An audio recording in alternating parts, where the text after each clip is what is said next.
Friends, today we are starting our new chapter, Introduction and Basic Concept of Income Tax. Let's start with the introduction. Under the Constitution of Indian, central government is empowered to levy tax on the income कि जो central government है वो tax लगाती है income पर। Accordingly the central government has enacted the income tax act 1961।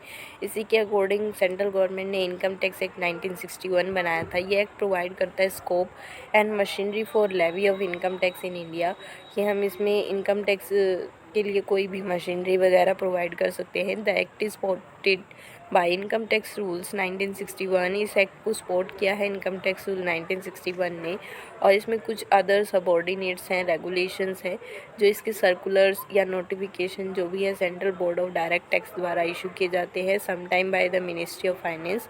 Government of India dealing with various aspect of the levy of income tax. Government of India हमेशा deal करती है अलग अलग फैक्टर्स के साथ जो भी इनकम टैक्स के होते हैं।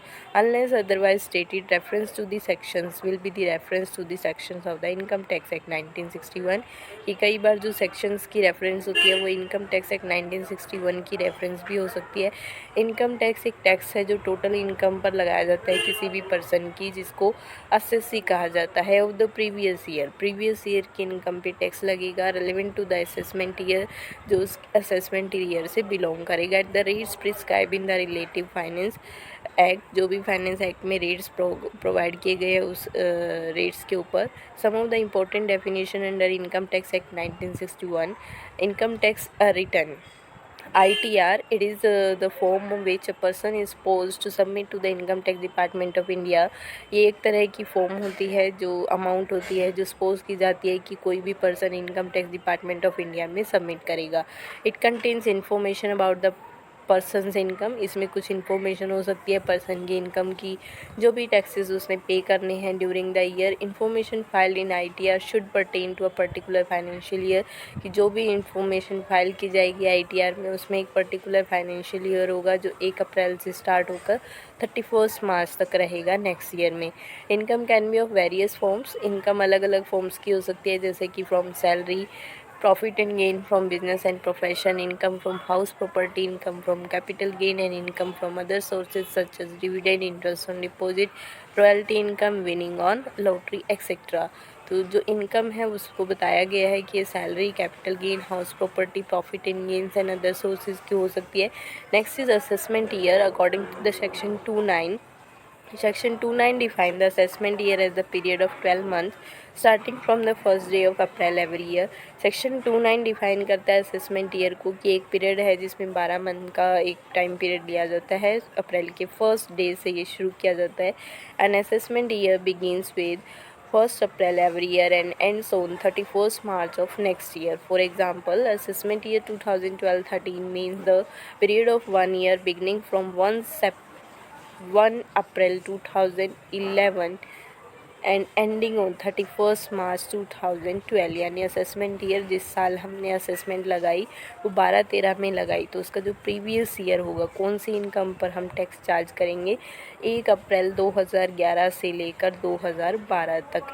12-13 की जो इनकम होगी उसको हम 13-14 पर असेस करेंगे। तो in an assessment year income of the assessee during the previous year is tax at the rates prescribe by relevant finance act. It is therefore also called the tax year, तो इसे tax year भी कहा जाता है। Next is the previous year definition. Section 3 define previous year as the financial year immediately preceding the assessment year. Previous year कोई भी financial year हो सकता है जो असेसमेंट ईयर से पहले आता है। Income earn is one financial year is tax in the next financial year. कोई भी इनकम जो हमने इस फाइनेंशियल ईयर में अर्न की है वो नेक्स्ट फाइनेंशियल ईयर में टैक्सेबल होती है। The year win is income is called the previous year. जिस ईयर में हमने इनकम को अर्न किया वो हमारा प्रीवियस ईयर है, और जिसमें हमने उसको टैक्स के लिए लाइबल किया वो असेसमेंट ईयर है। Common previous year for all sources of income कि सारे के सारे जो प्रीवियस ईयर है वो सोर्स ऑफ इनकम के लिए हर एक के लिए सेम है। अ पर्सन में earn income from more than one source. एक पर्सन एक या एक से ज़्यादा सोर्सेज से इनकम अर्न कर सकता है, but previous year will always be common for all sources of income. लेकिन जो प्रीवियस ईयर की इनकम है वो सब के लिए एक जैसी रहेगी. This will be so even if a person maintain record और books of account separately for different source of income. इसमें एक पर्सन ऐसा कर सकता है कि वो अलग अलग रिकॉर्ड्स या फिर बुक्स ऑफ अकाउंट बना सकता है अलग अलग सोर्स ऑफ इनकम के लिए. Total income of a person from all sources of income will be taken together, कि जो भी टोटल इनकम होगी एक पर्सन की दूसरे सोर्स ऑफ इनकम से उस सबको इकट्ठा कर लिया जाता है और उसको प्रीवियस ईयर में कंसीडर किया जाएगा. Financial year immediately preceding the assessment year, जो तुरंत असेसमेंट ईयर को प्रिसीड कर आ रहा है. Next is person. Person, according to section 231, the term person includes an individual, a Hindu undivided family, a company, a firm, an association of person or body of individual, whether incorporated or not, a local authority, and every artificial judicial person not falling within any of the preceding category.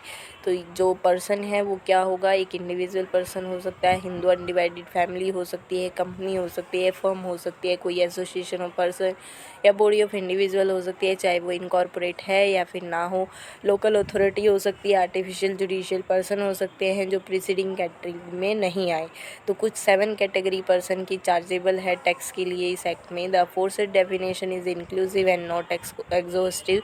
ये जो definition है ये inclusive है यानी इन सबको include करती है. Therefore any person not falling in above mention 7 category में still fall within the 4 corner of the term person, कि जो इन 7 कैटेगरीज में नहीं आया वो सब भी इस 4 कॉर्नर के अंदर आ सकते हैं. अकॉर्डिंग में बी लाइबल टू टैक्स, उसी के अकॉर्डिंग उनको टैक्स लगाया जाता है. Next is assessee. According to section 27, definition under section 27, assessee means a person by whom income tax or any other sum of money is payable under the act, and it includes, ये assessee कोई भी person हो सकता है जिससे हम income tax लेना चाहते हैं, कोई भी सम ऑफ मनी पे करना चाहते हैं इस एक्ट के अकॉर्डिंग, उसमें इंक्लूड किया गया है कोई भी person in respect of whom any proceeding under the act has been taken for assessment of his income, जिसके लिए हमने कोई भी असेसमेंट किया है इनकम का, लॉस और the amount of refund due to him, कोई भी अमाउंट या फिर रिफंड उसको किया है.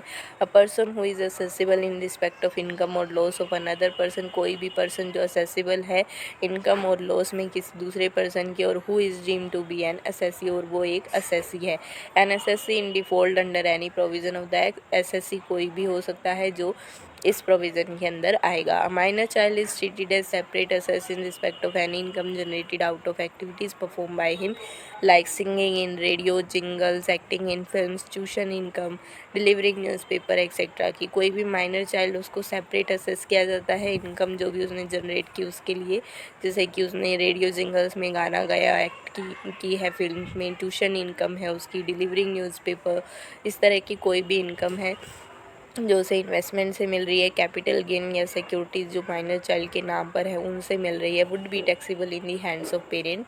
तो वो जो उसकी इनकम होगी, वो माइनर है यानी 18 ईयर से छोटा है, तो उसकी जो भी इनकम होगी वो पेरेंट्स के हैंड में टैक्सेबल होगी. Higher income unless if such have been acquired from the minor sources of income, तो इसमें जो भी हायर इनकम होगी वही इसके ऊपर टैक्सेबल रहती है, और इसमें सारी जो भी माइनर सोर्सेज है इनकम के उन सबको देखा जाता है. नेक्स्ट है assessment. According to section 8, an assessment is procedure to determine the taxable income of an assessee. Assessment एक प्रोसीजर है जहाँ पर ये डिटरमाइन किया जाता है कि टैक्सेबल इनकम क्या है असेसी की और टैक्स उसने कितना पे किया है. According to section 28 of the income tax act 1961 gives an inclusive 4 definition of an assessment, कि 28 जो सेक्शन है इनकम टैक्स एक्ट 1961 का, वो 4 अलग अलग तरह की डेफिनेशन देता है असेसमेंट के रिगार्डिंग. एन असेसमेंट इंक्लूड री असेसमेंट. असेसमेंट में री असेसमेंट को इंक्लूड किया है जो अंडर सेक्शन 139 एक्ट में दी गई है. Every assessee is required to file a self declaration of his income, कि हर एक पर्सन को अपनी इनकम का सेल्फ डिक्लेरेशन देना पड़ता है. And tax payable by him called the return of income, और जो भी वो टैक्स पे करेगा उसे रिटर्न ऑफ इनकम कहा जाता है. Next is income definition. According to section 224, although income tax is a tax on income, income tax एक टैक्स है जो इनकम के ऊपर लगाया गया है। The act does not provide any exhaustive definition, में कोई डेफिनेशन नहीं है इनकम के लिए। Instead income has defined in widest sense by the giving an inclusive definition. It include not only the income in its natural and general sense but also income specified in section 224, कि इसके अंदर सिर्फ वही income को include किया गया है जो नेचुरल है और जनरल साइंस में है। साथ में 224 में आई हुई सारी इनकम्स को इंक्लूड किया गया है, जैसे कि प्रॉफिट एंड गेंस की इनकम, डिविडेंड की income, voluntary contribution receive by certain institution receive by employee, the values of any benefit preceded whether convertible into money or not, income from business, any capital gain chargeable under section 45, any sum earlier allowed deduction chargeable to income tax under section 59, any winning from lotteries, crossword puzzle, races जिसमें horse race, card game है, कोई भी gambling के, batting के, उनको भी include किया गया है। Any contribution receive from the employees toward any provident fund, superannuation और एम्प्लॉय स्टेट इंश्योरेंस एक्ट 1948, या कोई और फंड भी हो सकता है जो इन एम्प्लॉयज़ के वेलफेयर के लिए यूज़ किया जाए। कोई भी सम हो सकता है जो की मैंने इंश्योरेंस पॉलिसीज़ में आपने सबमिट करवा रखा है, located by such policy. Any sum of money और value of property received as gift की तरह कोई प्रॉपर्टी रिसीव हुई है, share of closely held company transfer to another company और firm are covered in the definition of gift except the case of transfer of such share for reorganisation of business by amalgamation और demerger, case के अंदर जो transfer का share है वो reorganisation है, business के अमलगमेशन है या डीमर्जर है, वो भी इंक्लूडेड है। Next is scheme of charging income tax. Income tax is a tax on the total income of an assessee for particular assessment year. Income tax एक टोटल इनकम पर लगने वाला टैक्स है जो असेसमेंट ईयर में किसी भी एसएससी के ऊपर लगता है। Income tax is an annual tax on income, ये एक एनुअल टैक्स है इनकम का, पूरे साल का एक साथ। Income of previous year is chargeable to tax in the next following assessment year. जो पिछले साल की इनकम होती है वो टैक्स के लिए चार्जेबल होती है नेक्स्ट फॉलोइंग असेसमेंट ईयर में at the tax rate applicable for the assessment year. जो भी असेसमेंट ईयर में टैक्स रेट होगा उसी के बेसिस पे इनकम चार्ज की जाती है। Next is tax rate are fix by the annual finance act and not by the income tax act. जो भी टैक्स रेट होंगे वो फिक्स किए जाते हैं एनुअल फाइनेंस एक्ट के अंदर, इनकम टैक्स एक्ट के अंदर फिक्स नहीं किए जाते। Tax is charge on every person, tax हर एक पर्सन पर चार्ज किया जाता है। If the gross total income exceed the minimum income chargeable to tax, कि अगर ग्रोस टोटल इनकम बढ़ जाती है minimum income chargeable tax limit से तो वहाँ पर टैक्स लगेगा। एग्जाम्पल है marginal versus average tax rate, family of 4 income is rupees $1,10,000। Income tax forms, आप कुछ फॉर्म दे रखे हैं इनकम टैक्स के, जैसे कि form number ITR 1 Sahaj for individual being a resident other than not ordinary resident having total income up to ₹50 lakh. कि सहज नाम का एक ITR फॉर्म है जहाँ पर कोई भी इंडिविजुअल पर्सन हो सकता है जो रेजिडेंट हो सकता है जिसकी टोटल इनकम लगभग 50 लाख रुपए तक है। हैविंग इनकम फ्रॉम सैलरी, या तो सैलरी की इनकम है उसकी, हाउस प्रॉपर्टी की है या किसी और सोर्स की है, या एग्रीकल्चर इनकम है, वो लगभग 5,000 रुपये तक इसके अंदर आती है। Next is form number ITR 2 for individual and HUF not having income from profit and gains of business और प्रोफेशन, जिनके पास कोई इनकम नहीं है profit and gain of business और प्रोफेशन की, सिर्फ HUF की इनकम है। Form number ITR 3 for individual and HUF having income from, जिनको इनकम हो रही है profit and gains of business और प्रोफेशन से। ITR 4 सुगम for individual HUF and firm being a resident having total income up to ₹50 lakh and having income from business and profession which is computed under section 44 AD 44 ADA और 44 AE, कि कोई भी individual HUF या firm जो एक resident है और उनकी टोटल इनकम 50 लाख से ऊपर जाती है और उनके पास बिजनेस एंड प्रोफेशन भी है जो कंप्यूट किया जा सकता है सेक्शन 44 AD में, 44 ADA में, 44 AE में। Form number ITR 5 for person other than individual HUF company person filing form ITR 7, की कोई भी पर्सन हो सकता है जो इंडिविजुअल हो सकता है, HUF हो सकती है, कोई कंपनी हो सकती है जिसने फॉर्म ITR 7 फिल किया हो। Form number ITR 6 for companies other than companies claiming exemption under section 11 की कोई भी कंपनीज हो सकती है जो क्लेम एक्सपेंड करती है, उनके लिए ITR 6 है सेक्शन 11 में। Form number ITR 7 for person including company required to furnish return under section 139(4)A, 139(4)B, 4C and 4D कि कोई भी पर्सन जो कंपनीज में इंक्लूड किए जाते हैं और रिटर्न फर्निश करते हैं 139 सेक्शन के 4A, 4B, 4C and 4D में। Form number ITR V where the data of return of income in form ITR 1 has ITR 2, ITR 3, ITR 4 सुगम, ITR 5, ITR 7 filed but not verified electronically। तो ITR V तब file किया जाता है जब हमने इनको इलेक्ट्रॉनिकली वेरीफाई नहीं हुए हैं ये फॉर्म नंबर एक्नॉलेजमेंट हो सकता है, एक फॉर्म नंबर ITR U हो सकता है।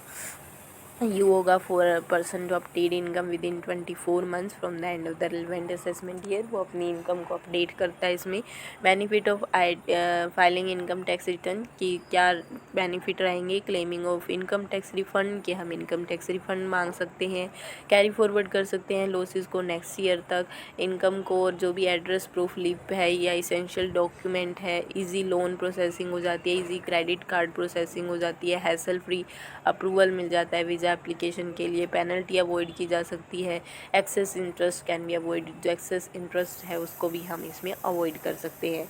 कुछ latest income tax rate slab है फाइनेंशियल ईयर 2023-24 एंड 24-25 की।